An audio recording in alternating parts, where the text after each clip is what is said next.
C'est la récréation là-bas.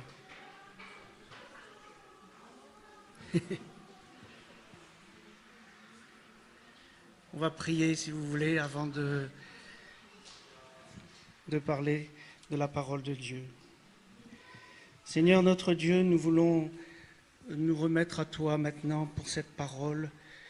Seigneur, c'est toi qui nous a donné cette parole et nous apprenons à l'ouvrir avec toi, Seigneur, par ton Saint-Esprit. Et Seigneur, je voudrais te prier que cet après-midi, ce ne soit pas des paroles d'hommes ou des convictions d'hommes, mais que ce soit un enseignement qui vienne de ton cœur, Seigneur, et que ce soit toi qui parles. Seigneur, sanctifie cette parole et je te prie de bénir tous ceux qui la recevront, que ce soit ici présents ou sur Internet. Seigneur, bénis-les, que véritablement cette parole puisse aider à délivrer et à donner la vie, Seigneur. Amen.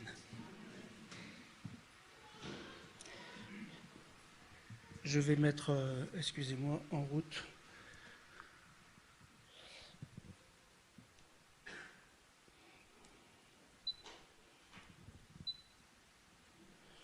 Voilà. Alors, le sujet traité ici, c'est, j'ai mis le titre les lois spirituelles auxquelles on ne pense pas. Merci. En fait, je pense que tout ce que je vais vous dire, vous le connaissez. Mais c'est peut-être la façon de le dire qui va changer. C'est un sujet qui... J'ai beaucoup réfléchi avant de l'apporter parce que c'est un sujet controversé. Et c'est l'expérience qui m'a poussé, l'expérience de ce que nous avons vu au fil des années, qui m'a poussé à le donner. Donc, voilà. Alors, vous savez que la haute cour de justice de l'univers, c'est le trône de Dieu. C'est là que tout se décide, c'est là que tout est jugé, et c'est quelque chose d'absolument important à comprendre. Alors, il nous est dit dans Ésaïe 32, 17, il nous est dit « L'œuvre de la justice sera la paix, et le fruit de la justice, le repos et la sécurité pour toujours. » Ça, c'est pour le millénium. Parce que, je ne sais pas si vous êtes comme moi, et vous avez remarqué que sur cette terre, la justice n'y est pas. Et donc, il faut que le prince de la paix puisse venir régner sur toute la terre. Et en attendant, eh bien, évidemment, le monde des hommes n'est pas juste, loin de là. Merci. Et il est en permanence en guerre quelque part sur terre. C'est comme ça. Il n'empêche que Dieu est parfaitement juste et qu'il a établi des lois, parce que sans ces lois, eh bien, d'une part, il n'y a pas de justice, et d'autre part, le monde n'existerait plus. Sans les lois de Dieu, je pense que depuis longtemps, nous nous serions détruits, parce que c'est comme ça, l'homme est devenu mauvais, et puis il se détruit tout seul, il n'y a pas besoin d'aide. Mais les lois que Dieu a données sont le reflet de son amour et de son intelligence, et elles régissent, ces lois, les mondes visibles, mais aussi invisibles, parce que figurez-vous qu'il n'y a pas de frontière entre les deux. Ce n'est pas parce que nous ne voyons pas l'invisible, l'invisible est ici. Et voilà. Et quand Dieu parlait avec Job, il lui disait « Mais où étais-tu quand je fondais la terre ? Dis-le si tu as de l'intelligence. Connais-tu les lois du ciel ? Règles-tu son pouvoir sur la terre ?» Et Job, Dieu lui parlait dans le chapitre 40 au verset 3, il lui dit « Anéantiras-tu jusqu'à ma justice ? Me condamneras-tu pour te donner droit ?» Alors, c'est une grande illusion de penser que soit nous sommes croyants soit athée, ça n'a pas d'importance. C'est une grande illusion de penser que nous ne sommes pas soumis aux lois de Dieu. Tout le monde est soumis aux lois de Dieu, qu'elles soient physiques, morales ou spirituelles. C'est comme ça. Et puis Dieu est Dieu, c'est tout. Et puis qu'on soit athée ou pas, ça n'a aucune importance, Dieu est Dieu. Voilà, c'est comme ça. Et je lis dans le livre d'Amos, au chapitre 3 et au verset 6, un petit texte qui dit « Arrive-t-il un malheur dans une ville sans que l'Éternel en soit l'auteur ?» Vous vous rendez compte ? Et les Écritures nous enseignent abondamment sur la justice de l'Éternel. Et alors, ce que je vous disais, cette haute cour de justice, c'est le trône de Dieu. Et quand nous regardons comment est fait le trône de Dieu, il nous est dit dans le psaume 89 au verset 14, en français, et ensuite on va voir les mots hébreux, mais voilà, la justice et le droit sont la base de son trône. Deux choses, donc deux balances, deux plateaux à la balance. Et puis l'amour et la vérité marchent devant toi. Alors, pour le mot justice, c'est le mot tzedek en hébreu. Et ça représente la justice, mais avec la miséricorde dedans et en tenant compte des circonstances atténuantes. Et l'autre plateau de la justice de Dieu, c'est le mishpat, c'est la loi, mais le texte de loi. Sec, vous savez. Et Dieu utilise donc ces deux plateaux pour sa justice. Et donc, devant lui, en plus, il y a, comme c'est dit en français, l'amour et la vérité, c'est-à-dire le chesed, l'amour, qui signifie la grâce, la miséricorde, la bienveillance, la bonté. Dieu est bon. Et la vérité émet parce que Dieu est vrai. Son jugement, il est vrai. Et la vérité tient là-dedans aussi la fidélité. Dieu est fidèle, il est intègre.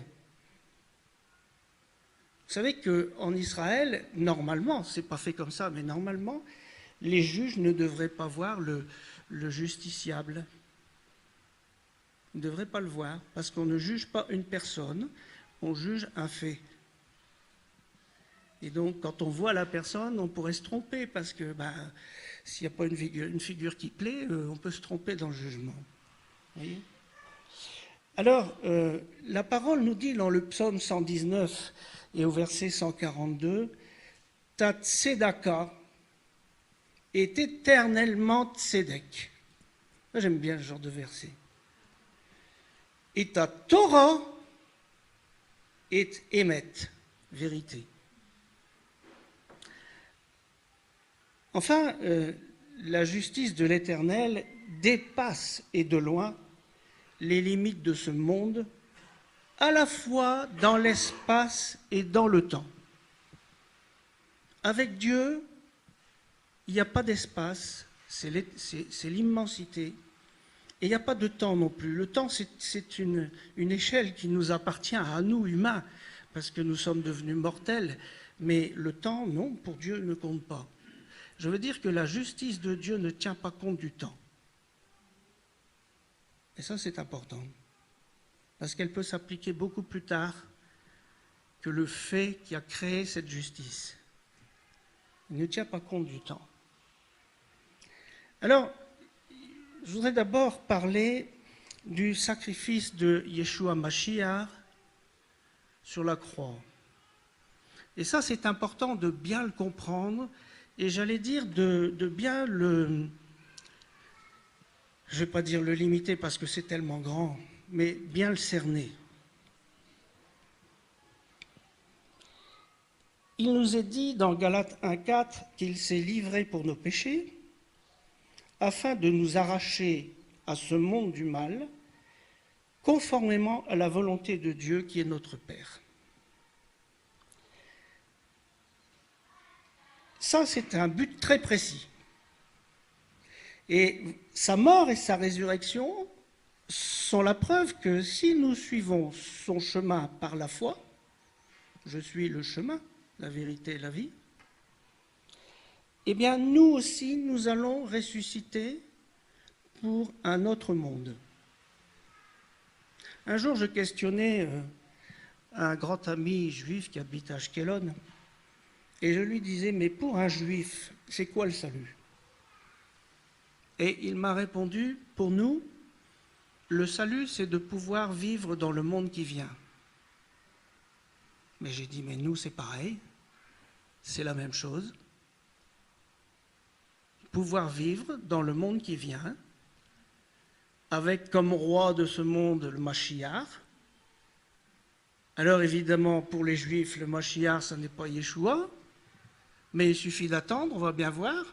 Hein, et on va attendre, et quand il va arriver, ben, tout le monde sera fixé. Moi, je crois et je suis sûr que c'est Yeshua, Mashiach, mais au fond, il y a une résurrection pour vivre dans le monde qui vient. Et c'est ça le salut. C'est ça le salut. Parce que quelquefois, le salut, dans la tête des chrétiens, c'est beaucoup de choses. Mais c'est ça le salut, vous voyez, tout simplement. Et alors, vous savez que quand Adam et Ève ont péché, eh bien, nous avons été, par voie de conséquence, privés de rentrer dans ce royaume qui vient. Il y a eu, il faut savoir que dans le royaume de Dieu, tout se fait dans la légalité. Tout doit être fait dans la légalité de Dieu. Il y a eu un péché très grave avec Adam et Ève. Ça, c'est un acte judiciaire, j'allais dire, un acte légal, et pour effacer cet acte légal, vous savez que quand il y a eu péché, Dieu a écrit qu'il nous interdisait de rentrer vers l'arbre de vie, ou si vous préférez, dans le monde qui vient. Interdit d'entrer. Alors, c'est un acte juridique divin, et depuis la chute d'Adam, cet acte juridique, il était là. Et il nous est dit dans Colossiens 2,14, il a effacé avec ses ordonnances l'acte manuscrit qui nous était contraire, car il l'a fait disparaître en le clouant sur la croix. Donc vous voyez que la croix est un acte juridique qui nous rend la possibilité de vivre dans le monde qui vient, à condition que nous croyons que cet acte juridique est pour nous et que nous pensions que le Seigneur a fait ce travail pour nous, par la foi, nous pouvons rentrer dans le royaume qui vient. Et ça s'appelle le salut. Donc, si nous croyons cela, nous ne sommes plus condamnés par cet acte. Et c'est très important parce que c'est là qu'on comprend ce qui est écrit dans Romains 8.1. Ainsi donc, maintenant, pas de condamnation pour ceux qui sont en Yeshua Mashiach. Donc, nous ne sommes pas condamnés et nous pouvons rentrer dans le royaume qui vient. C'est le salut. Et c'est le travail de la croix. Vous comprenez, c'est simple ça. C'est juridique. D'accord ? C'est donc bien de cela dont il est parlé dans Romains 8. C'est l'entrée dans le royaume qui vient. Naturellement, quand on a cette autorisation, ce salut, quand on a ce salut, est-ce que pour autant on peut vivre n'importe comment? Mais bien entendu que non. Et le Seigneur va nous mener dans des chemins de sanctification Et le péché doit disparaître peu à peu de nos vies. Et ça doit devenir, j'allais dire, des accidents, de simples accidents. Et nous devons effacer ces péchés par le pardon. Parce que le péché, excusez-moi de vous dire ça comme ça, mais c'est un acte juridique. Le péché nous amène devant le tribunal. Et pour effacer un acte juridique qui a été commis, il faut un autre acte juridique. Et l'autre acte juridique, eh bien, c'est le pardon. Il faut le pardon pour pouvoir effacer le péché. C'est simple à comprendre. Et ça n'empêche pas que, voyez, pour nous qui sommes sauvés, ça n'empêche pas que Dieu a établi des lois grâce auxquelles le monde fonctionne et résiste à toutes les bêtises humaines. Et Dieu sait qu'il y en a beaucoup. Toutes les lois physiques sont divines. C'est lui qui permet à la terre de tourner. C'est lui qui permet à l'homme de tenir debout. C'est lui qui permet à l'eau de couler, au soleil d'éclairer. Tout ça sont des lois physiques que Dieu a établies. Mais il y a également des lois de fonctionnement du genre humain sur cette terre, des lois d'amour, des lois de bon sens, qui permettent par exemple de garder la santé. Et puis je vais dire quelque chose de tellement évident et qui va vous paraître tellement idiot que je vais quand même le dire. Si quelqu'un jette une pierre en l'air et qui reste en dessous, il y a toutes les chances de l'avoir sur la tête. Nous sommes bien d'accord? Et j'ajoute, même s'il est chrétien. Non, parce qu'on entend souvent, nous ne sommes plus sous la loi. Hein? C'est ce qu'on entend partout. Alors, c'est bête à dire, mais c'est comme ça. Il y a toujours des conséquences heureuses ou fâcheuses à tout ce que nous faisons, disons ou pensons. Toujours. Il y a des clés de fonctionnement qu'il nous faut comprendre pour vivre en harmonie avec l'Éternel. Il y a des clés de fonctionnement. Et cette étude, elle est simplement là pour vous montrer quelques lois qui n'ont rien à voir avec le salut. Ne mélangeons pas tout. Ce sont des lois de fonctionnement. Et c'est quelques lois qu'on va voir, que vous connaissez, je pense, parce qu'on croit parfois que, parce qu'on est chrétien, Dieu va résoudre tous nos problèmes. Et je dirais, c'est vrai, oui, mais pas comme on pense. C'est pas par magie. Non, c'est par obéissance. Par obéissance. Et je vais vous dire quelque chose, c'est que Dieu enfreint très, très, très, très, très rarement ses propres lois. S'il a établi ces lois, c'est pour le fonctionnement. Et c'est tout. Alors, on va passer en revue des lois. Et vous allez voir que quelquefois, on n'y pense pas, mais on a des ennuis dans nos vies à cause de choses qu'on a oubliées.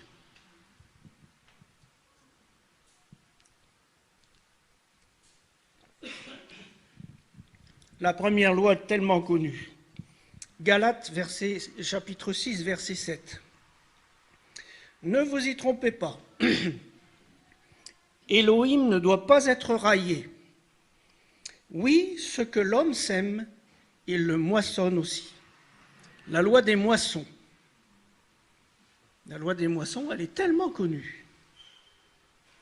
Et voyez que cette loi des moissons, on la connaît bien dans les champs, les cultivateurs connaissent très bien ça. Et vous remarquerez d'ailleurs que les cultivateurs, quand ils plantent du blé, ils ne poussent pas que du blé. Ils poussent un tas de choses avec. Alors, ce que je veux dire, c'est que l'être humain est à la fois semeur, semé et ensemencé. Il est les trois. Alors un semeur, qu'est-ce qu'il fait? Il va préparer son terrain. Il va défricher, retirer les pierres. Il va retourner la terre. Il va réduire les mottes, créer des sillons. Puis après, il va semer. Il va arroser. Il va tirer les mauvaises herbes. Et puis, au bout d'un moment, il espère pouvoir avoir sa récolte, au temps voulu. C'est beaucoup de travail, hein, c'est beaucoup de travail. En fait, pour dire vrai, c'est toute une vie. C'est toute une vie. Et voilà beaucoup de travail, de présence, de savoir-faire. Mais ce qui est certain, c'est que ce qui est semé au cours de notre vie, vous, moi, chacun, depuis notre naissance, nous semons. Nous semons. Au cours de notre vie, qu'est-ce qu'on sème? Eh bien, on sème nous-mêmes. C'est nous que nous semons. Au cours de la vie, nous traversons beaucoup d'obstacles. Mais ces obstacles, c'est jamais le fruit du hasard. Parce que si vous avez confié votre vie au Seigneur, vous croyez qu'il y a encore du hasard dans votre vie? Eh bien non, il n'y a pas de hasard. Et même avant, il n'y avait pas de hasard. Parce que Dieu préparait le chemin pour la rencontre. Donc il n'y a pas de hasard. Alors, parfois le ciel est d'airain, parce que nos pays s'enfoncent dans le péché et que nous sommes dans des pays qui sont bloqués par le péché. Mais l'Éternel nous dit ceci, dans Proverbe 16, 7.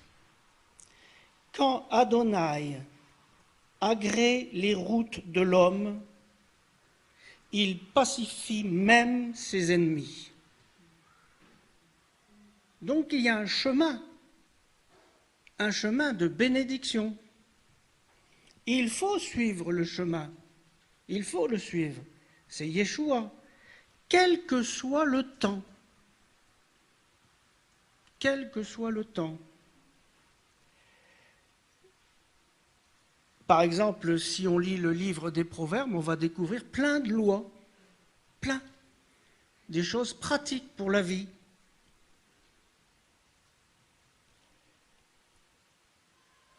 Et dans Deutéronome, c'est vieux quand même le Deutéronome 8.3, il dit, il faut que tu apprennes que l'homme ne vit pas de pain seulement. Donc il y a des choses qui vont être en application dans notre vie de par notre connaissance de la parole. Alors, nous sommes arrivés à la fin des temps. Il n'y en a plus pour longtemps. Et le ciel est particulièrement chargé. Vous avez remarqué. Ça peut craquer d'un seul coup. Alors, quel est donc le serviteur que Dieu demande? Les serviteurs, c'est vous, c'est moi, tout le monde. Matthieu 24, versets 45 à 47, écrit « Quel est donc le serviteur fidèle et prudent que son maître a établi sur ses gens pour leur donner la nourriture au temps convenable ?» Le temps convenable, c'est n'importe quel temps, mais c'est le temps X. Heureux ce sont ces serviteurs que son maître à son arrivée le trouvera faisant ainsi. Je vous le dis en vérité, il l'établira sur tous ses biens. Tiens, c'est intéressant ça. Et c'est quand? Eh bien, c'est dans le monde qui vient. Si tu es fidèle en peu de choses, je t'établirai sur 5 villes, sur 10 villes, etc. Et bien quand? Mais dans le monde qui vient. Et Dieu est en train de voir nos vies. Et je l'ai déjà dit, mais je le répète, mais le Seigneur est en train de recruter. Il est en train de recruter pour le monde qui vient. Alors ça, c'est important et ça devrait nous motiver. Et voyez, chacun de nous a reçu, c'est tellement banal ce que je vous dis, chacun de nous a reçu des talents. Bon, vous pensez peut-être que vous n'avez pas de mission sur cette terre? Peut-être vous pensez ça. Laissez-moi vous dire que pensez un peu à votre famille, à vos collègues, à tous ceux qu'on appelle le prochain. Eh bien, comme vous vivez avec eux, vous semez par votre présence, par ce que vous dites, par ce que vous faites, etc. Vous semez et vous impactez leur vie. Nous impactons tous quelqu'un autour de nous. Tous, même sans le vouloir. Nous impactons. Personne ne peut s'empêcher de semer. Nous semons tous quelque chose. Alors, c'est une loi importante parce que, au fond, nous avons dû semer certainement des choses mélangées. Parce qu'il y a des jours où on n'est pas de bonne humeur, il y a des jours où ça va très bien. Ça dépend. Mais qu'est-ce que nous avons semé en majorité dans nos vies? Quand même intéressant à savoir. Alors, j'ai pris toutes des bonnes choses ici, hein. L'amour, la joie, la paix, la parole de Dieu, la foi, la vie, les encouragements, la présence. Être présent avec ses enfants ou sa femme ou son mari quand c'est nécessaire. La vérité, la fidélité, la droiture, l'expérience, la confiance, l'altruisme, la sérénité, les œuvres préparées d'avance, toutes ces choses-là. Est-ce que nous avons semé cela ou est-ce qu'on a semé la haine, les disputes, l'anxiété, les regrets, la mort, les paroles blessantes, l'absence quand on aurait dû être là, le mensonge, l'adultère, les fausses doctrines, le doute, l'activisme, les œuvres mortes, les mondanités, les insanités. Si nous avons fait tout ça, nous avons semé. Nous avons semé. Qu'est-ce que nous avons semé depuis des années et des années? On peut tellement semer, mais laissez-moi vous dire, ce qui est semé est semé. Et on le récoltera.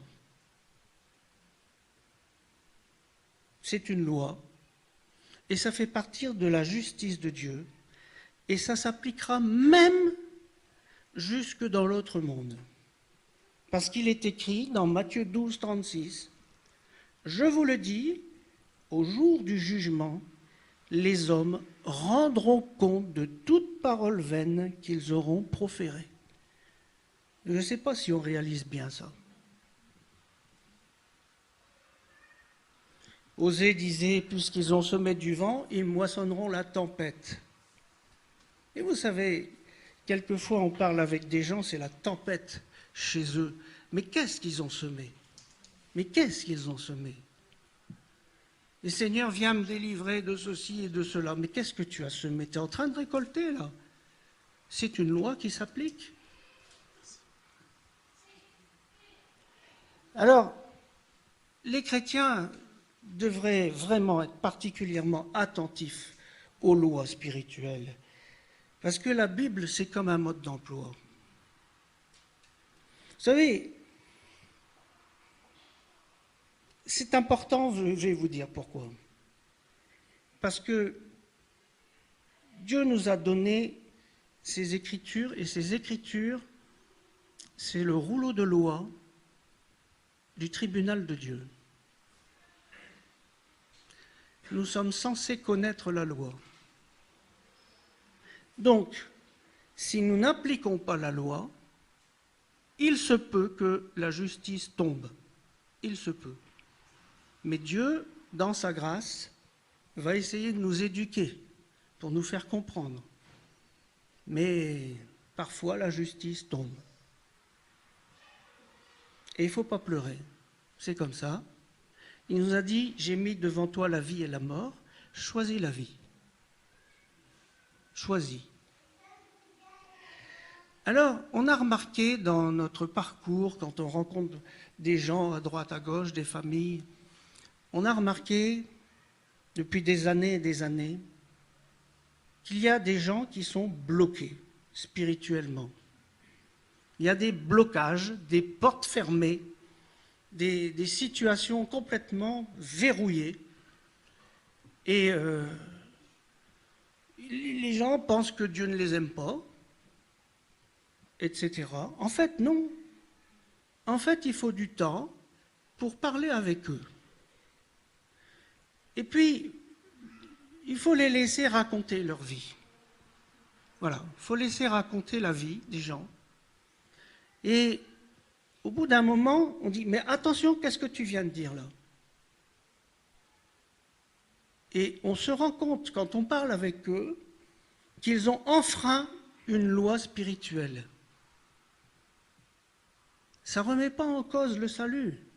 Ils ont enfreint une loi spirituelle et ils en subissent les conséquences.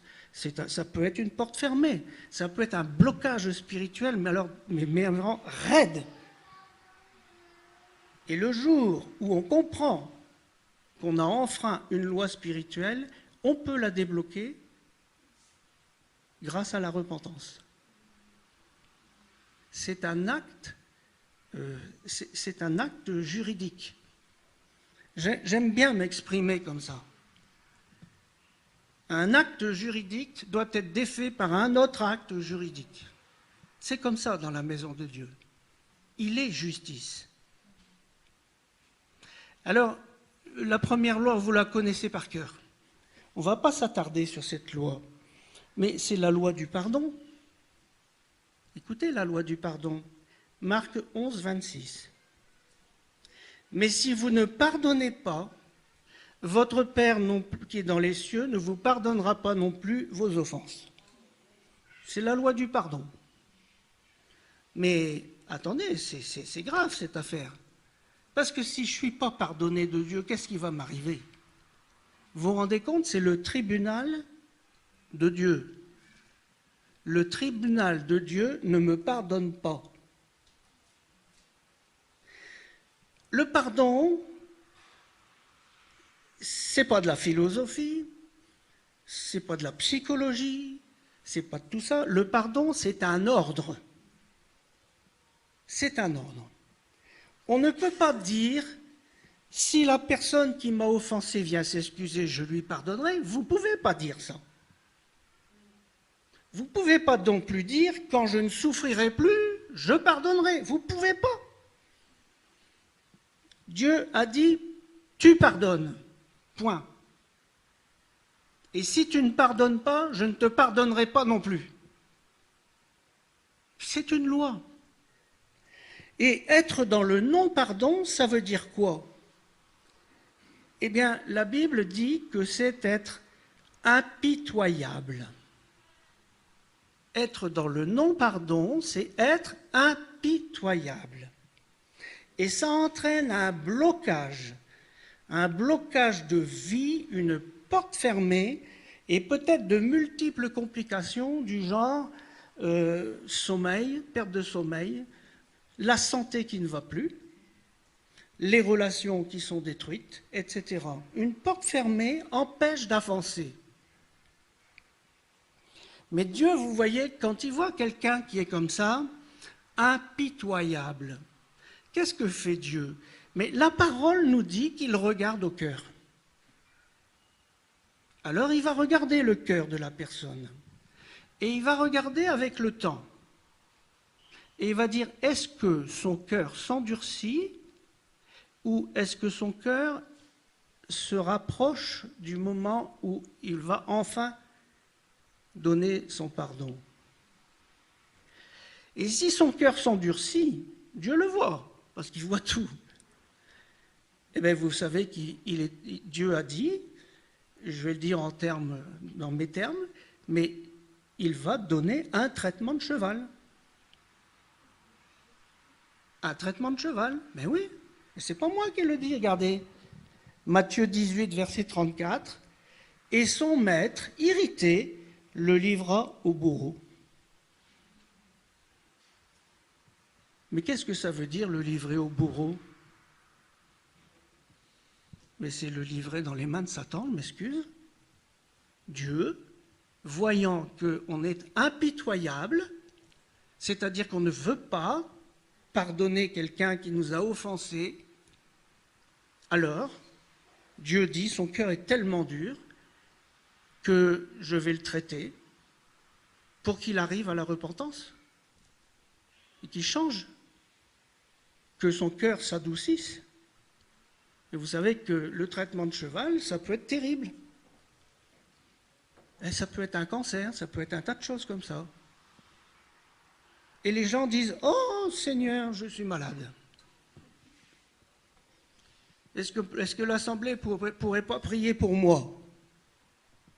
Ben moi je dis, excusez-moi hein, si je suis comme ça, mais je dis, j'aimerais bien discuter avec toi.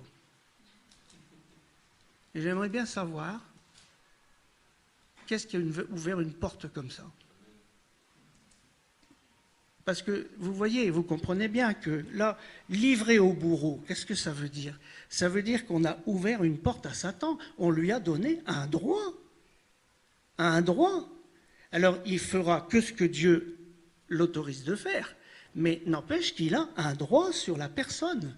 Vous vous rendez compte? Et pourtant cette personne, elle est chrétienne. C'est la loi du pardon. Alors, j'ajoute que pardonner, ça n'est pas oublier, et pardonner, ça n'est pas se réconcilier. Il ne faut pas tout mélanger. La réconciliation, c'est deux pardons et retrouver la confiance. Ça n'a rien à voir, voyez. Donc, ne mélangeons pas tout. Alors, il y a des gens qui disent que si tu n'as pas oublié, c'est que tu n'as pas pardonné. Je suis désolé, mais... une femme violée, je ne vois pas comment elle l'oublierait. Hein? Donc, ça n'a rien à voir. Ça, c'est un beau mensonge. Quand on pardonne, on s'en rappelle encore. Et on ne dit pas que ce n'était pas grave. La deuxième loi, je m'excuse, ça va durer un moment ce soir. Prenez patience. Mais si c'est trop long, vous me dites. La loi de la vengeance. Romains 12, 19, « Ne vous vengez pas vous-même, bien-aimés, mais laissez agir la colère, car il est écrit, à moi la vengeance, à moi la rétribution. » La loi de la vengeance. Vous voyez, c'est vraiment très humain de vouloir régler soi-même une situation tordue, comme ça. Alors, j'ai pris comme exemple l'exemple de Nabal, celui qui en réalité s'appelle Naval. C'était le mari d'Abigaïl. Et l'histoire, pour vous la rappeler en deux mots, c'est que les serviteurs de David avaient aidé les serviteurs de Nabal à tondre les moutons. Voilà. Et puis,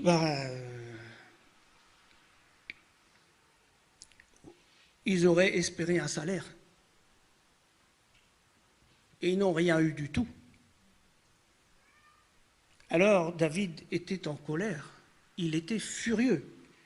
Et David voulait tuer Nabal. Et c'est Abigaïl, grâce à ses supplications, qui va l'arrêter. Et Nabal, c'est vraiment un... Bon, enfin, son nom veut dire escroc. Naval, ça veut dire escroc. Avec les mêmes lettres, vous faites la vanne. Monsieur Blanc, vous vous rappelez? C'était la blancheur de l'hypocrisie, lui. Alors,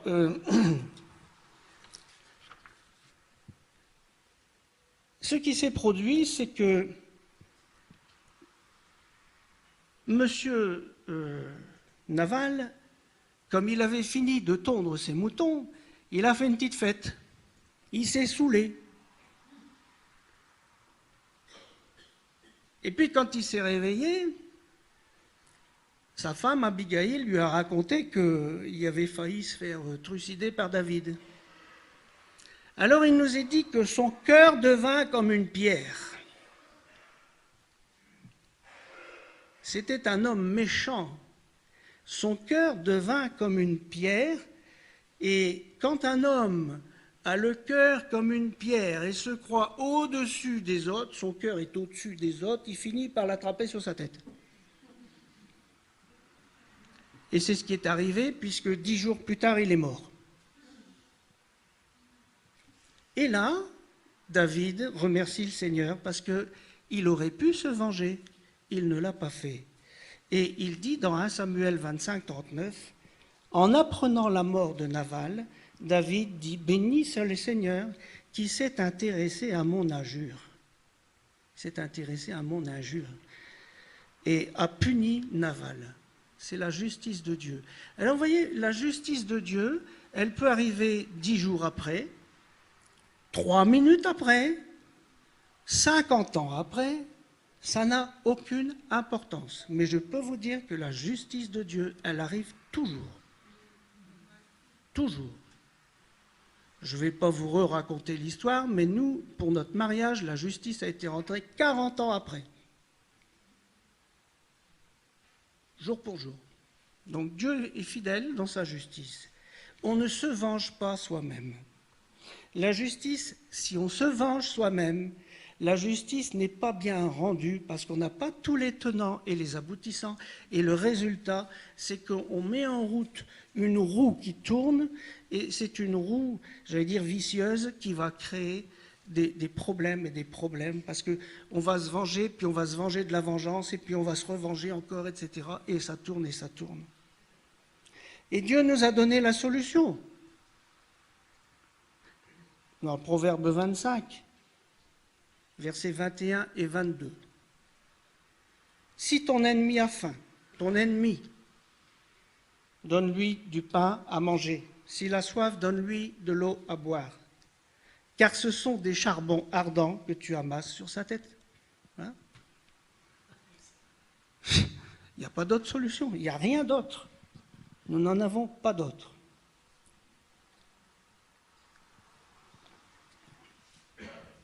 Je voudrais vous parler maintenant de la loi de la reconnaissance. On en parle peu de celle-là. Il est dit, honore ton père et ta mère, comme l'Éternel ton Dieu te l'a ordonné, afin que tes jours se prolongent et que tu sois heureux dans le pays que l'Éternel ton Dieu te donne. Dans Proverbe 20, on a aussi, si quelqu'un maudit son père et sa mère, sa lampe s'éteindra au milieu des ténèbres. Ce sont des lois. La loi de la reconnaissance, elle est valable partout et en tout temps. Il faut savoir reconnaître toutes celles et tous ceux qui nous ont apporté quelque chose pour construire nos vies. Les premiers remerciements, bien entendu, vont à Dieu, parce qu'il a créé le ciel et la terre, il nous a donné la vie. Mais c'est Dieu aussi qui a choisi nos parents. Et même si c'était des mauvais parents, ça n'a rien à voir, c'est lui qui a choisi. Et il savait qu'en nous plaçant dans cette famille, il allait nous construire en passant par tel et tel chemin. Il n'y a pas de hasard. Et donc, nous devons remercier nos parents. Il n'est pas dit nous devons les aimer. Faites attention, parce qu'il y a des parents qui ne sont pas aimables. Mais nous devons les respecter, leur donner de la valeur, du poids, parce qu'ils nous ont donné la vie. Sans eux, nous n'aurions pas été là. Mais vous voyez que dans Deutéronome, là, il nous est dit, si tu honores ton père et ta mère, tu auras une longue vie. Alors, mais qu'est-ce que ça veut dire, ça? Une longue vie. Parce que, regardez, par exemple, Jacob, quand il est allé voir, quand il est arrivé en Égypte, son fils Joseph l'a présenté au Pharaon. Et Pharaon lui demande son âge. Quel âge as-tu? Et Jacob répond au Pharaon et dit, les jours des années de mon pèlerinage sont de 130 ans. Les jours des années de ma vie ont été peu nombreux et mauvais. Et puis, il y a d'autres personnages dans la Bible. Mais regardez Abraham, Genèse 25, 8. Abraham expira et mourut après une longue vieillesse, une heureuse vieillesse, pardon, âgé et rassasié de jours. J'aime ça. Âgé et rassasié de jours. On ne peut pas en dire autant de Jacob. Mais qu'est-ce que ça veut dire? Alors, c'est pas moi qui ai inventé ça, c'est un enseignement qui me vient de Raïm, directement d'Israël. Et il dit, mais une âgé et rassasié de jours, ça veut dire que tous tes jours ont été dans le plan de Dieu.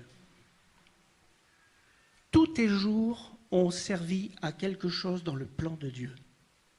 Donc, si tu as cette loi de la reconnaissance, et ici c'est par rapport à tes parents, mais ça l'est aussi par rapport à d'autres choses, à d'autres personnes, si tu appliques la loi de la reconnaissance, tes jours seront remplis de journées qui sont dans le plan de Dieu. C'est une loi. Regardez actuellement, j'ai rien contre les jeunes, mais par moments ça m'énerve. Je vais vous dire pourquoi. Quand un jeune couple se marie, on fait un cadeau. Vous n'avez pas remarqué que depuis quelque temps, et on n'a plus de remerciements, ou alors on l'a au bout de 6 mois un petit carton. Il n'y a plus de remerciements, il n'y a plus de reconnaissance. Ah bon, on n'existe plus. Ça t'a pas fait plaisir, ou tu ne l'as pas eu, ou tu l'as peut-être revendu. Mais qu'est-ce que ça veut dire tout simplement? Ça veut dire que le cœur est en train de s'endurcir. Et ces mêmes personnes-là sont capables de louer le Seigneur le dimanche. Alors moi je ne comprends rien. Comment on peut avoir la reconnaissance à Dieu et qu'on n'a pas la reconnaissance à son voisin qui vous a fait du bien? Ça me choque. Regardez ce qui se passe quand on n'a pas la reconnaissance. Quand Joseph est allé en Égypte, il a sauvé le pays. Il a sauvé le pays. Il nous est dit que Joseph recueillit tout l'argent qui se trouvait dans le pays d'Égypte et dans celui de Canaan, en échange du blé qu'il achetait, et il fit entrer cet argent dans la maison de Pharaon. Donc il n'a rien pris pour lui.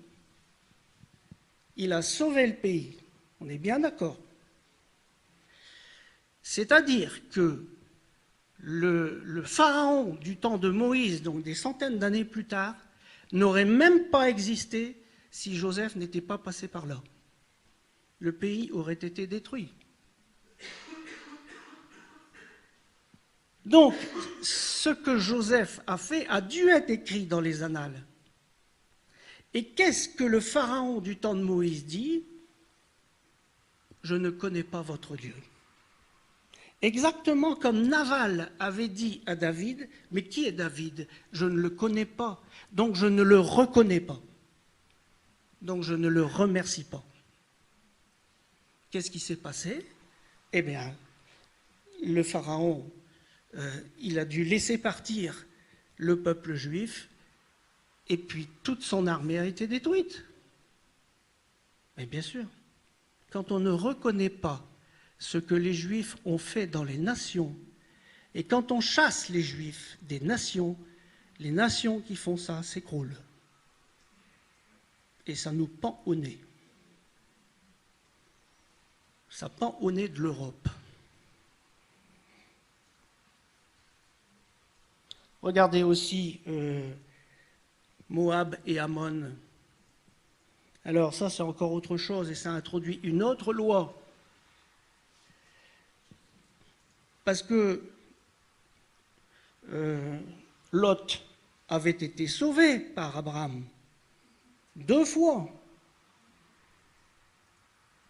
Il est sorti, Lot, avec 2 filles. Il a commis 2 fois l'inceste. Et puis Dieu ça a donné naissance à deux peuples, hein, Ammon et Moab. Dieu a quand même donné des terres à Ammon et Moab, d'accord? Mais quand il s'est agi de traverser ces terres, croyez-vous qu'ils aient été reconnaissants? Pas du tout. Ils ont interdit le passage, et il est écrit dans Deutéronome 23, verset 5, « Parce qu'ils ne vous ont pas offert le pain et l'eau à votre passage, au sortir d'Égypte, et de plus, parce qu'il a stipendié contre toi Bilam, fils de Béor, de Péor, pour te maudire, la conséquence de tout ça, c'est l'ingratitude, et en plus, comme il s'agissait de 2 incestes, ce sont des enfants illégitimes, et là, des lois spirituelles s'appliquent, et elles s'appliquent encore. Genèse 23, versets 2 et 3. L'enfant illégitime ne sera pas admis dans l'assemblée du Seigneur. Vous voyez, il y a un blocage là. Sa 10e génération même ne pourra pas y être admise. Un Ammonite ni un Moabite ne seront admis dans l'assemblée du Seigneur, même après la 10e génération, ils seront exclus de l'assemblée du Seigneur à perpétuité.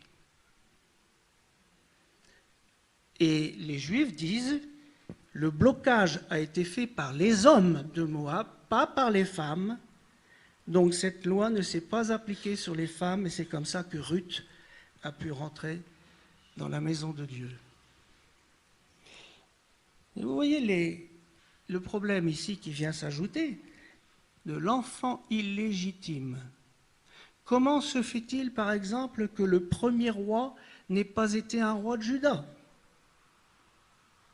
Eh bien, parce qu'il y avait au départ de Juda un enfant illégitime, parce que Juda a couché avec sa belle-fille, et il a fallu attendre 10 générations pour que David puisse être roi. Alors, comme le peuple demandait un roi trop vite, j'allais dire, eh bien, ils ont eu un roi de Benjamin. Vous voyez? La loi s'applique.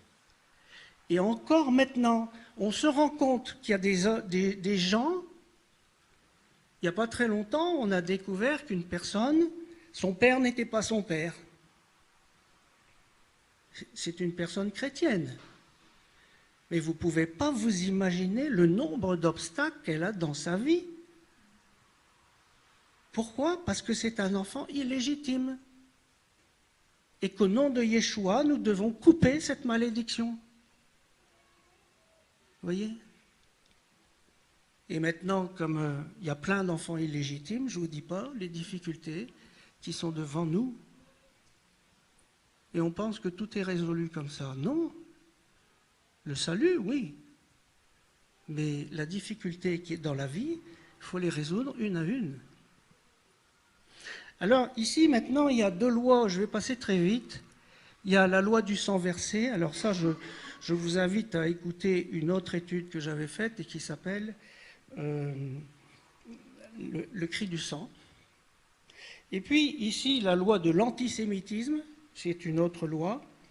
Je la développerai à une autre occasion, pas maintenant, mais la loi de l'antisémitisme, ça veut dire évidemment que ceux qui bénissent Israël sont bénis et ceux qui maudissent Israël sont maudits. Mais bon, c'est une loi qui s'applique, mais je développerai une autre fois parce que ça nécessite une étude complète. Alors, la loi du mauvais gain. La loi du mauvais gain, c'est une loi importante.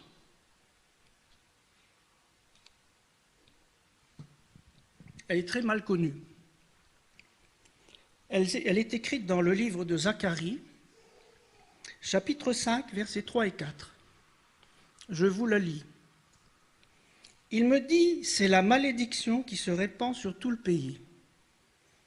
Car selon elle, tout voleur sera chassé d'ici, et selon elle, tout parjure sera chassé d'ici.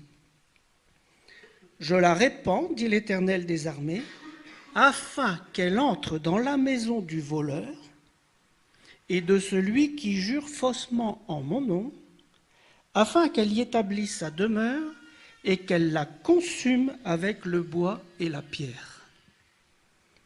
Autrement dit, la malédiction qui est sur les voleurs est une malédiction qui détruit jusqu'aux habitations, les familles et les habitations. Et vous allez me dire, oui, mais le Seigneur a pris toutes les malédictions sur lui, etc. Faites attention, faites attention. Je vais vous raconter quelque chose. On connaît une sœur qui est en retraite, et puis elle avait une certaine retraite, et voilà. Puis donc tous les mois, elle touchait une certaine somme. Et puis un jour, elle reçoit une lettre, et on lui dit, mais madame, on s'est trompé, c'était pas tous les mois, c'est une fois par an.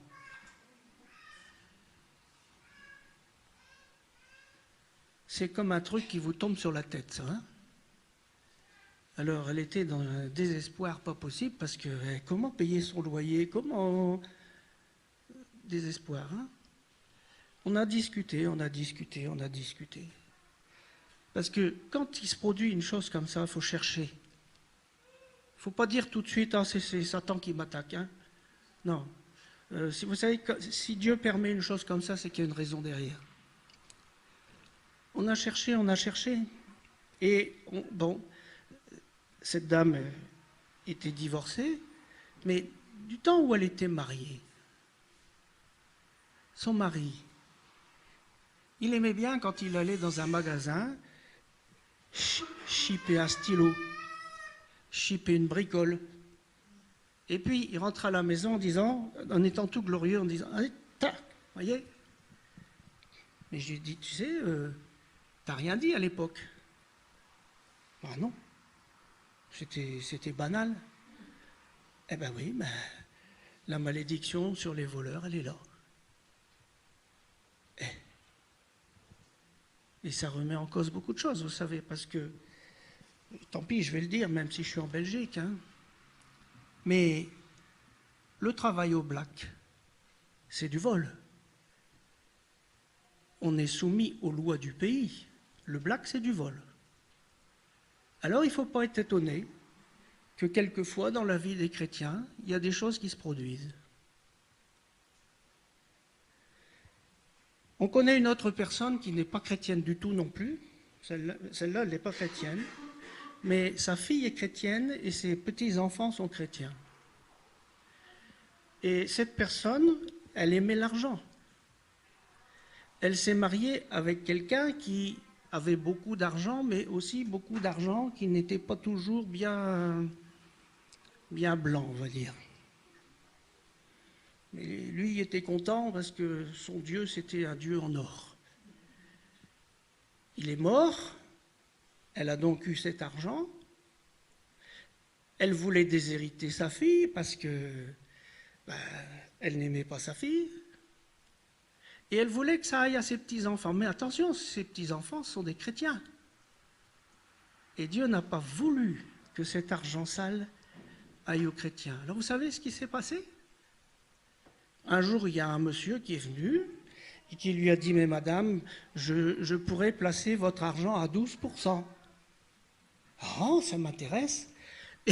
Et donc, elle a placé tout son argent à 12%, y compris sa maison.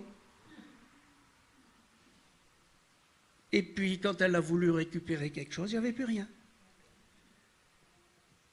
630 000 €. Quand elle a appris ça, elle s'est laissée mourir. Mais le Seigneur n'a pas permis que cet argent à ses petits-enfants, il a protégé ses petits-enfants. Vous voyez? La loi sur les voleurs. Alors, la loi de la balance fausse. Je m'excuse, j'en ai encore pour un bon moment. Ça ne vous dérange pas? La loi sur la balance fausse. Il faut savoir que quand nous sommes placés dans une position de responsabilité, exemple des parents, ils ont la responsabilité des enfants, ou au travail, n'importe où, quand il y arrive un événement, nous devons juger cet événement, apporter un jugement. Et donc, il faut une balance juste aux yeux de Dieu. Et c'est tellement vrai, ça, que Dieu appelait les justes d'Israël, il les appelait des Elohim.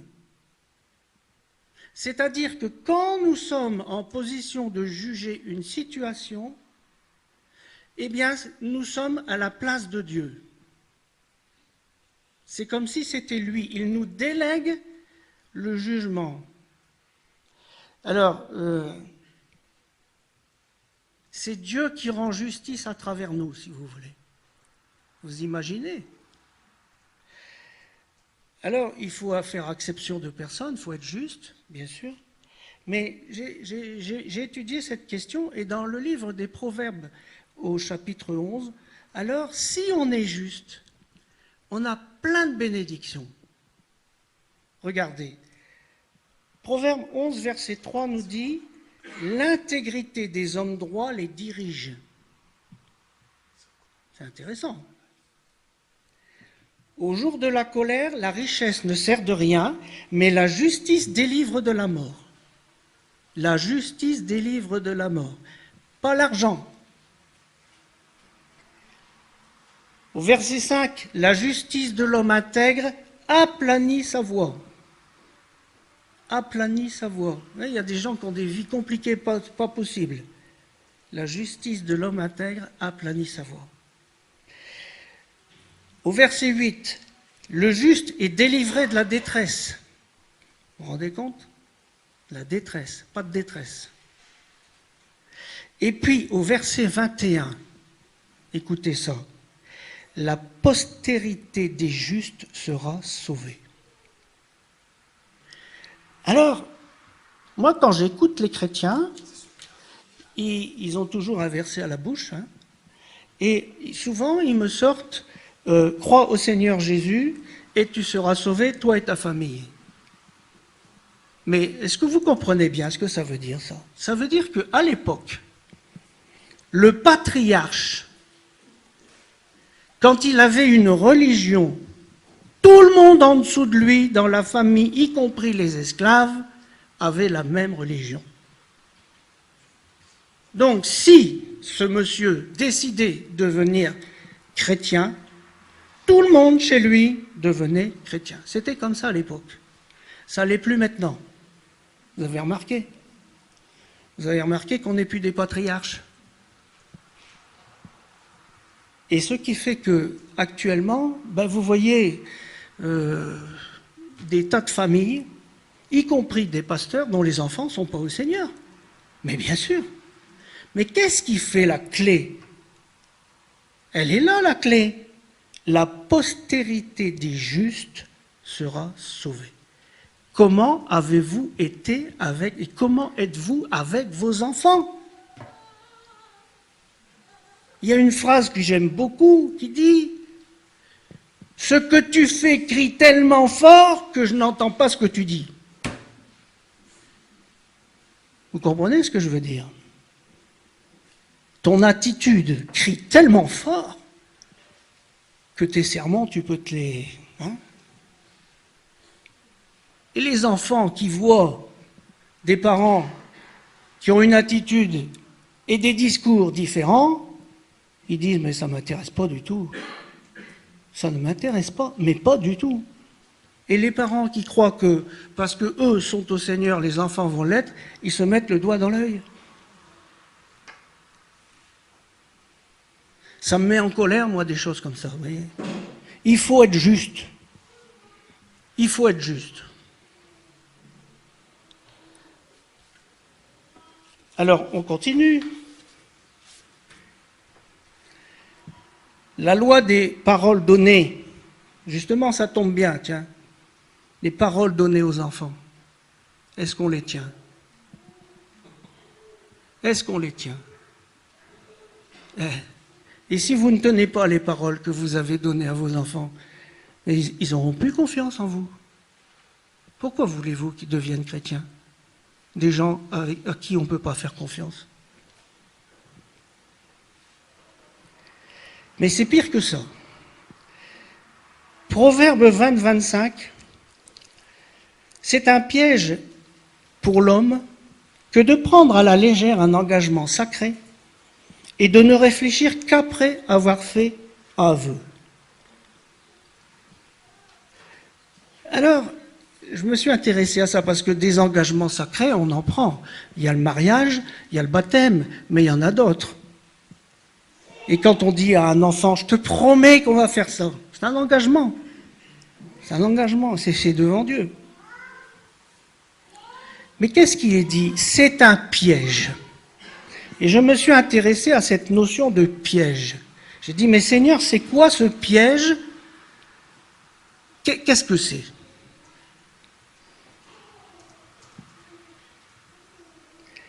Et en hébreu, le piège, c'est mokesh. Mokesh qui vient de la racine yakosh, dont le sens, c'est de mettre un filet pour attraper les oiseaux. Un filet pour attraper les oiseaux. Et vous savez que si on tombe dans un filet, ben vous pouvez vous débattre. Hein. Vous pouvez toujours courir, vous allez vous épuiser, vous ne pourrez plus sortir du filet. Or, il nous est dit que quand on fait un engagement et qu'ensuite on dit « oh, c'est rien du tout », on tombe dans un filet. Et j'ai cherché à savoir qu'est-ce que ça pouvait être ce filet. Mais Seigneur, tu ne parles pas à la légère. Il y a quelque chose dans ce filet. D'où ça sort?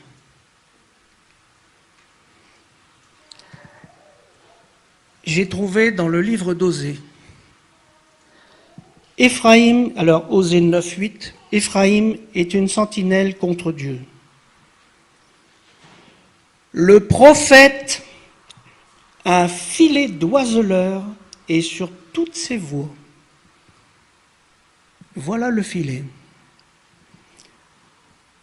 Le filet, c'est un faux prophète. Le filet, c'est quelqu'un qui va vous donner des prophéties qui vont vous emmener dans des chemins qui ne sont pas les chemins de Dieu. Parce que vous n'avez pas tenu parole, alors Dieu envoie, et c'est la loi, des prophètes qui vont vous emmener dans des chemins qui ne sont pas les chemins de Dieu. Et après, vous allez dire, Seigneur, je ne comprends pas ce qui m'arrive, etc., etc. Repasse un peu ta vie en marche arrière et regarde un peu s'il n'y a pas des engagements que tu as pris, que tu as méprisés. L'engagement du baptême, c'est l'engagement d'une bonne conscience envers Dieu. Alors attention, il y a une deuxième forme de piège. Dans Jérémie 5.26, « Car il se trouve dans mon peuple des méchants, ils épient comme l'oiseleur qui dresse des pièges, ils tendent des filets et prennent des hommes. » Des gens méchants. Tout d'un coup, il y a des gens méchants qui apparaissent dans votre vie. C'est un filet. Comment ça se fait? Et il y a de multiples formes de pièges. L'Éternel avait mis en garde son peuple contre les femmes étrangères, contre les objets abominables, contre l'idolâtrie. Au fond, ça représente tout ce qui pourrait nous conduire au mélange spirituel. Je vais aborder maintenant une autre loi que j'ai appelée la loi du temple du Saint-Esprit. Regardez, elle est très courte. 1 Corinthiens 3.17. Ne savez-vous pas que vous êtes le temple de Dieu et que l'Esprit de Dieu habite en vous? Si quelqu'un détruit le temple de Dieu, Dieu le détruira. C'est une loi. Paul parle à des chrétiens, là. Est-ce que vous avez remarqué que dans beaucoup d'églises, quand un chrétien né de nouveau continue à fumer, alors on trouve que c'est un grave péché et qu'il va falloir lui imposer les mains, etc., etc. Est-ce que vous avez déjà vu dans la Bible un endroit où on parle, où on dit qu'il ne faut pas fumer? Ben, nulle part. Enfin, moi, je n'ai pas trouvé. Ou alors, c'est écrit il y a des endroits que je n'ai pas trouvé.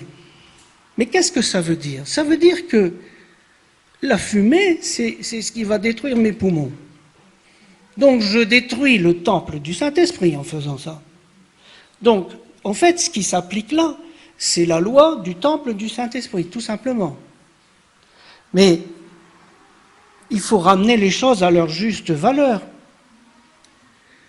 Est-ce que je n'ai pas le droit de boire du vin ou de la bière? Bien sûr que si. Mais à partir de quand ça devient un problème? Ça devient un problème quand je détruis le temple du Saint-Esprit. Vous voyez?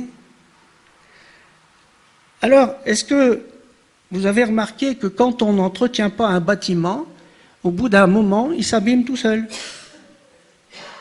Donc le Seigneur nous demande d'entretenir le temple du Saint-Esprit. Bien sûr. Mais vous savez qu'il y a des manières très nobles de détruire le temple du Saint-Esprit. Est-ce que vous avez remarqué qu'il y a de nombreux pasteurs qui font des burn-out? Vous avez remarqué ça? Moi, j'ai remarqué. Pourquoi? Parce qu'ils négligent leur corps. Réunions pour préparer des réunions qui vont préparer d'autres réunions, des visites, des nuits de prière, des jeûnes répétés, des préparations de messages, des pastorales, des soucis en tout genre, et tout ça avec le sourire, et il court, le pasteur. C'est comme ça, dans les églises. Mais vous voyez, les nuits de sommeil sont devenues trop courtes, les activités corporelles n'y sont plus, les repas sont pris sur le pouce, et pas forcément équilibrés. Et quant au jour hebdomadaire de repos, et je ne vais même pas qualifier de Shabbat parce qu'on n'en parle pas, mais même le dimanche, il n'y en a pas. Et ça craque. Un jour, ça craque. Et c'est logique. Alors on crie au Seigneur. Et on prie pour la guérison du pasteur. Et on fait des nouvelles réunions pour prier pour la guérison du pasteur. On jeûne même peut-être. Mais le Seigneur pourrait dire au pasteur, qu'as-tu fait avec ton corps? Et il pourrait dire à l'Église, à l'Assemblée, pourquoi est-ce que vous exigez autant d'un homme? Est-ce que vous ne pouvez pas vous prendre en main? Et puis dans toutes les activités qu'il y a dans cette Keïla, est-ce que c'est bien le Seigneur qui les a demandées? Vous voyez, le burn-out, c'est un signal. Et l'étape qui pourrait venir juste après, ça pourrait très bien être un arrêt cardiaque. En vertu de la loi sur le temple du Saint-Esprit. Et à ce moment-là, quand il sera mort, on dira « il est mort pour Christ ». En vérité, c'est faux. Il est mort par désobéissance, par manque de sagesse, et les cimetières sont remplis de gens indispensables. Et voyez, Moïse avait été prévenu de ça, et il a obéi. En vérité, on est responsable de notre corps, de notre âme et de notre esprit. Il n'y a pas de honte pour un chrétien à faire du sport, à dormir son compte, à stopper les réunions à des heures raisonnables, à manger sainement, à prendre du temps pour se promener, à vivre en famille et se divertir. Et même si ce chrétien est pasteur, bien au contraire. Tout est une question d'équilibre. Parce que si le corps est mal entretenu, nous ne pouvons pas faire correctement toutes les œuvres prévues pour chacun. Et certains vont dire, oui, mais moi je suis malade et c'est pas de ma faute. Ben oui, mais toi, tu es malade, peut-être c'est pas de ta faute, mais au moins tu peux te soigner. Et les médecins aussi sont faits pour ça. Et quant au fait de fumer la cigarette, oui, ça peut être une mauvaise habitude qu'on a prise dans le temps, mais ça peut être aussi parce que, à un moment donné, dans la vie de cette personne, il y a eu un gros problème qui s'est posé et que pour se consoler, il s'est mis à fumer. Ça peut être ça. Et au lieu de lui retirer la cigarette, essayons de comprendre ce qui s'est passé derrière pour aller guérir. Vous voyez, il faut pas vouloir guérir le symptôme. Il faut guérir la maladie. Vous voyez ? Alors j'ai appuyé là dans cette loi sur les gens qui négligent leur corps. Mais vous savez, ceux qui boivent des poissons hyper sucrés, des nourritures grasses, des heures passées devant les écrans, des nuits à jouer virtuellement, ben tout ça, qu'ils soient chrétiens ou pas, un jour ça se paye. Et l'Éternel a dit, tu aimeras ton prochain comme toi-même. Comme toi-même. Ça veut dire qu'il faut déjà commencer par s'aimer soi-même. Mais il ne faut pas aimer que soi-même. Alors il y a plein d'autres lois.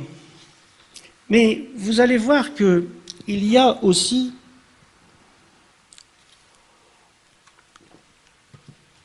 et on l'a constaté depuis des années, des gens qui ont des obstacles dans leur vie. Des obstacles, de gros obstacles, comme des grosses pierres qui ont été placées avant.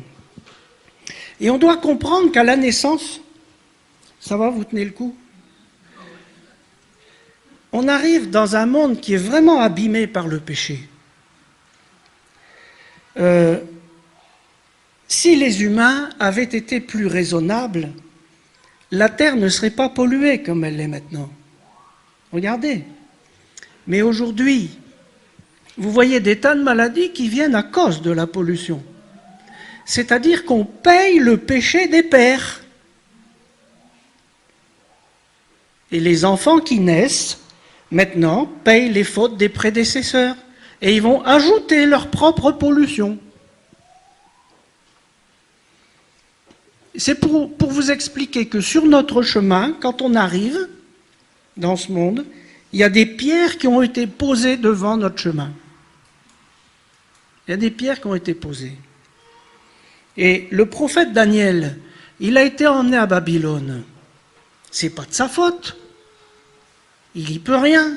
C'est la faute des précédents. Mais n'empêche qu'il ne reverra plus Jérusalem. Il paye le péché des pères. Et à ce moment-là, il prie, vous connaissez sa prière dans Daniel 9, il dit « Nous avons fauté ». Et il demande pardon pour le péché de ses pères. Je sais que ce que je dis là est très controversé, mais si je vous le dis, c'est parce que l'expérience nous a montré que c'était vrai. Certains chrétiens pensent qu'ils n'ont pas à demander pardon pour les fautes des autres. Ils ne demandent pardon que pour leurs fautes. Eh bien, laissez-moi vous dire que c'est insuffisant. Parce qu'on fait partie d'une société et les conséquences des péchés des uns retombent sur les autres.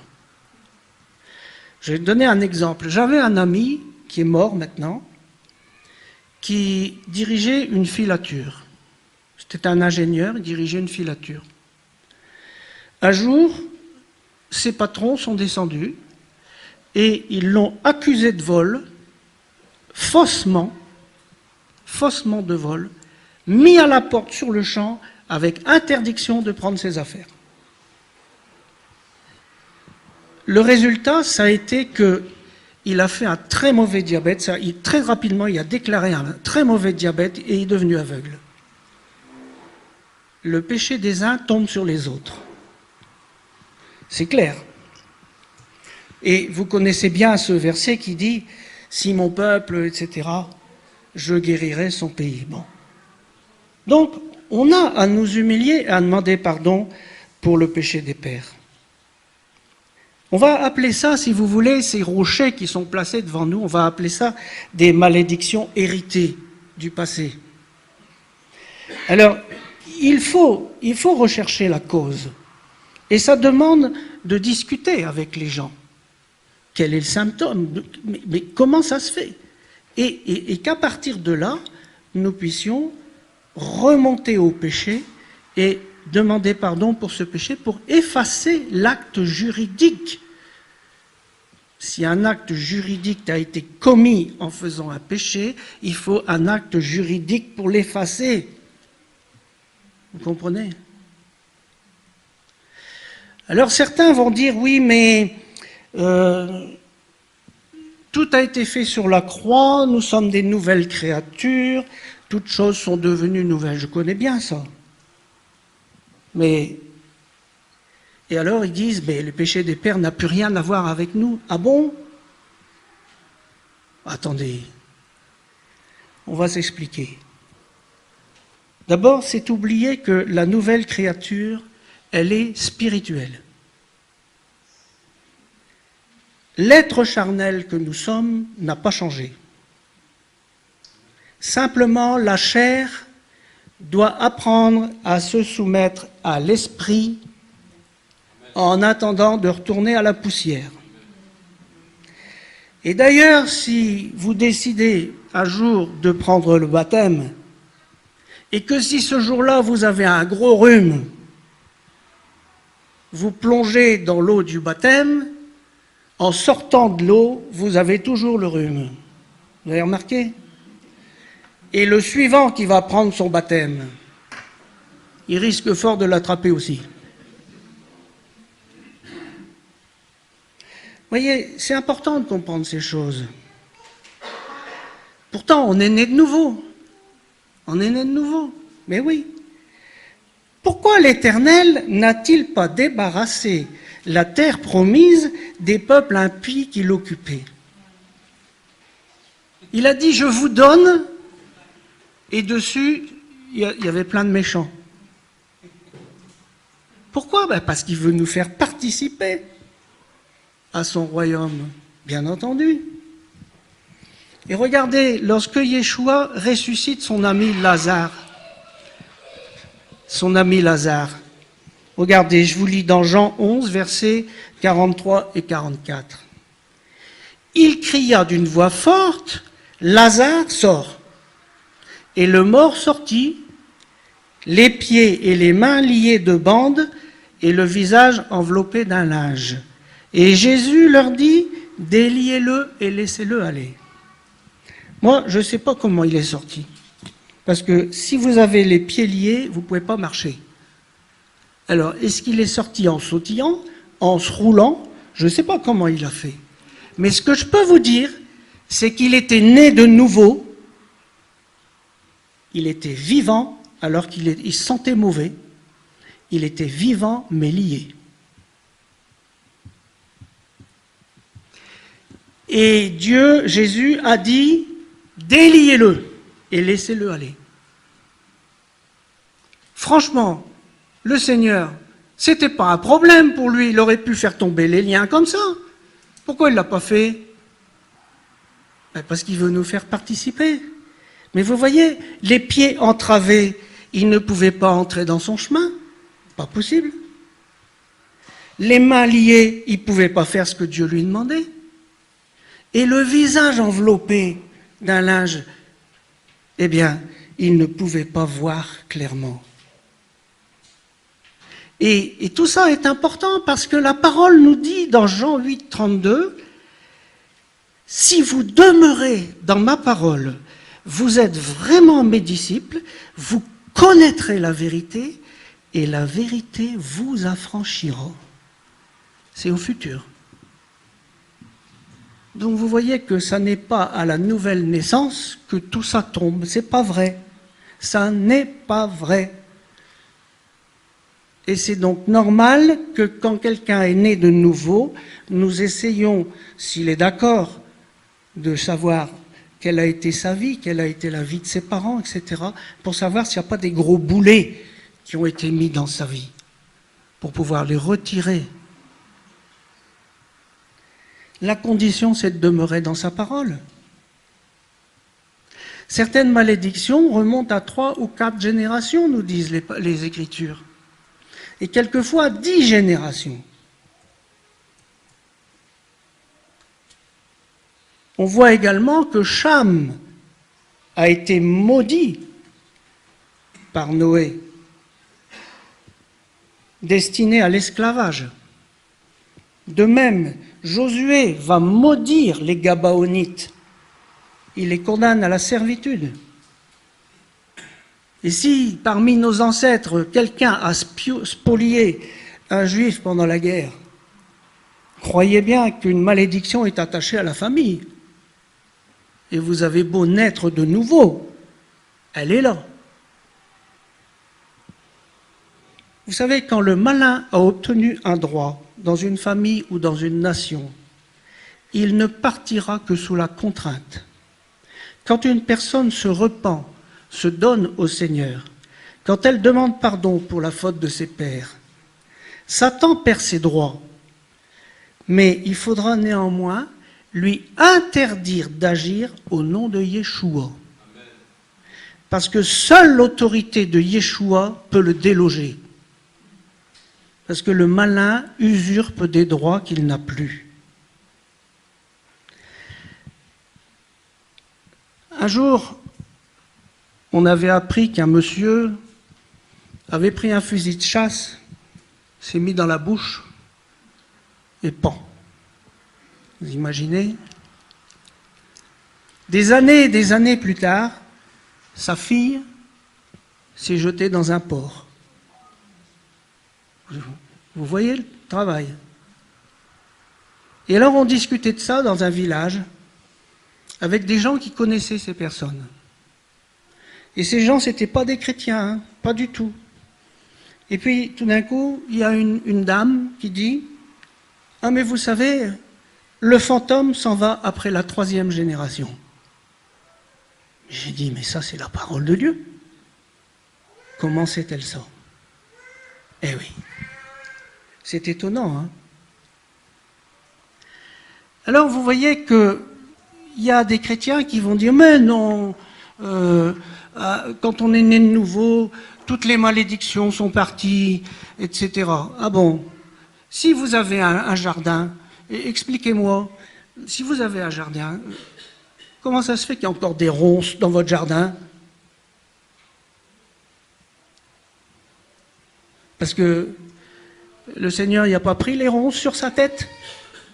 Il n'a pas porté la malédiction des ronces? Ben si. Alors comment ça se fait qu'il y a encore des ronces à retirer dans votre jardin? Parce qu'il y a du nettoyage à faire. Et je vais vous dire une chose. Il y a des gens, on n'arrive pas à les persuader qu'il faut faire du nettoyage.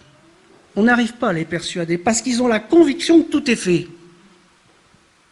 Alors je vais vous dire une parole de Nietzsche. Lui, ce n'était pas un chrétien. L'ennemi de la vérité, ce n'est pas le mensonge, ce sont les convictions. Et les gens qui ont la conviction que tout est fait à la croix, oui, c'est vrai, mais je vais vous expliquer comment tout est fait à la croix. Je vais faire une annexe. Il est dit dans Ézéchiel 18-20, ces gens qui croient que tout est fait. Ézéchiel 18-20 dit « L'âme qui pêche, c'est celle qui mourra ». Vous connaissez ce verset? 18-20. C'est ça? Oui. Et ils disent, ben non, donc vous voyez que les péchés des pères ne vont pas nous faire mourir. Ben c'est vrai. Regardez bien le texte. La nefesh qui pêche, l'âme qui pêche, c'est celle qui mourra. La mort de l'âme, c'est quoi? Ben c'est la mort éternelle. Ça parle donc du salut. Donc le salut, c'est chacun pour soi. Ça, on est d'accord. Mais ce verset-là ne parle pas de la souffrance qui vient de ce que nos pères ont semé.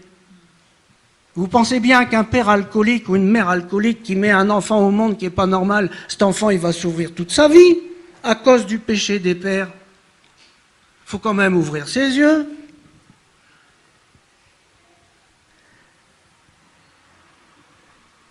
Et puis, il nous est dit dans Hébreux 2:8, « Tu as mis toutes ces choses sous ses pieds, en effet, en lui soumettant toutes choses. Dieu n'a rien laissé qui ne lui fût soumis. Cependant, nous ne voyons pas encore que toute chose lui soit soumise. » Pourquoi? Parce que c'est à nous à le faire. Et je vais vous expliquer pourquoi et comment en quelques minutes. Quand on accepte le salut en Yeshua, nous sommes rachetés. C'est-à-dire que nous changeons de propriétaire. D'accord? Ça, c'est clair. Et Peter Horobin, dans un de ses livres qui s'appelle « Guérison par la délivrance », explique que tout ça peut être comparé à quelqu'un qui achète une maison sur un terrain. Yeshua achète une maison, et cette maison, c'est le temple du Saint-Esprit. Il l'achète. Il devient propriétaire du terrain, et on va chez le notaire. Le notaire, c'est Dieu. Et on signe, et nous devenons propriété de Yeshua. Franchement, si dans la maison, il y a des vers dans les poutres, est-ce que c'est au moment de la signature qu'on retire les vers?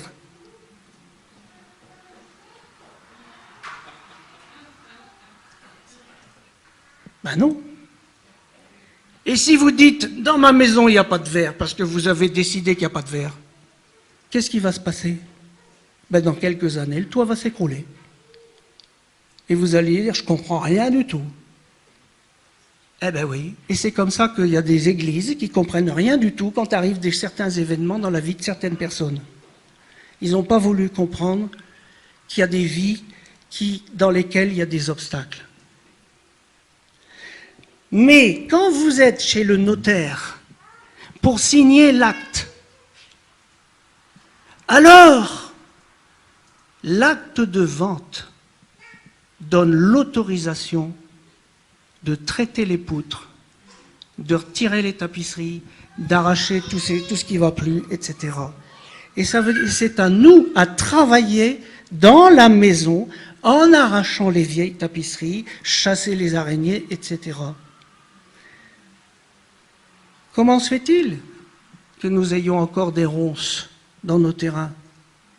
Eh bien, c'est à nous à les arracher au nom de Yeshua. Et nous avons le droit de le faire parce que le propriétaire a changé, c'est Yeshua. Et au nom de Yeshua, je vais traiter les poutres. Et au nom de Yeshua, je vais changer la porte, changer la serrure, etc., etc. Et au nom de Yeshua, au fil du temps et par la connaissance de sa parole, je vais rétablir la maison pour qu'elle devienne vraiment une maison qui plaît au Seigneur. Vous voyez comment c'est fait? Et je dis, et je termine en disant que ce verset très important de Ésaïe 58:6, « Voici le jeûne auquel je prends plaisir, détache les chaînes de la méchanceté, dénoue les liens de la servitude, renvoie libre les opprimés, et que l'on rompe toute espèce de joug, que le Seigneur vous bénisse. »